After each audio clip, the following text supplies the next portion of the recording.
اللہ رب العزت ارشاد فرماتا ہے وَلَوْ شَاءَ رَبُّكَ لَآمَنَ مَنْ فِي الْأَرْضِ كُلُّهُمْ جَمِيعًا أَفَأَنْتَ تُكْرِهُ النَّاسَ حَتَّى يَكُونُوا مُؤْمِنِينَ،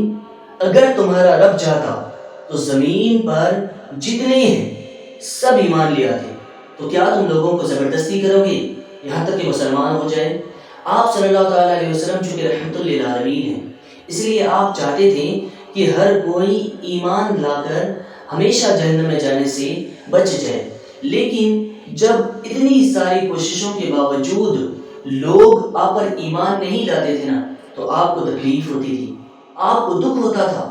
آپ غمگین ہو جاتے تھے، تو اللہ رب العزت نے آپ کی تسکین کے لیے اس آیت کریمہ کو نازل فرمائی کہ اے محبوب، اگر تمہارا رب چاہتا تو زمین پر جتنے ہیں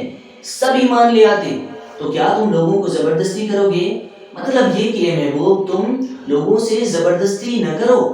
اے محبوب تمہارا کام صرف ہمارا حکم ہمارے بندوں تک پہنچا دینا ہے، اس بات کی فکر کرنا نہیں ہے کہ کون ایمان لاتا ہے کون نہیں،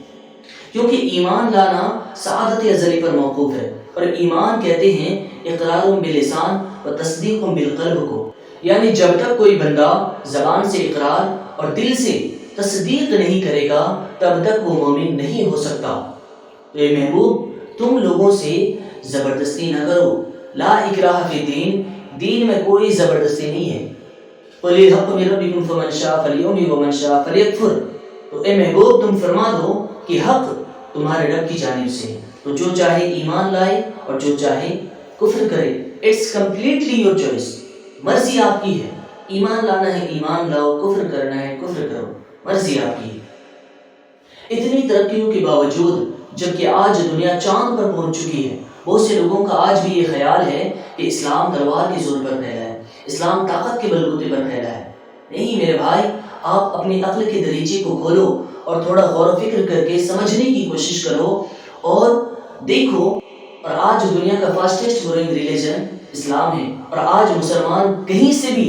طاقتور قوم نظر تو نہیں آتی۔ اگر اسلام تلوار کے زور پر پھیلتا، اسلام طاقت کے بلبوتے پر پھیلتا نا، تو آج دنیا کا فاسٹسٹ گروئنگ ریلیجن اسلام نہیں ہوتا بلکہ کوئی اور مذہب ہوتا۔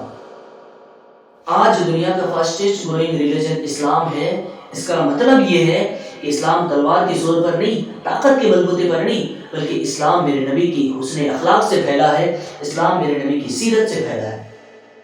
اور جو کوئی بھی آج بھی میرے نبی کی زندگی کو پڑھ لیتا ہے نا،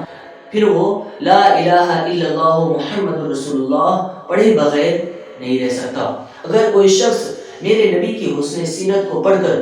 میرے نبی کی زندگی کو پڑھ کر بھی ایمان نہیں لاتا ہے نا، تو پھر دنیا میں اس سے بڑا بدبخت، اس سے بڑا بدنصیب شخص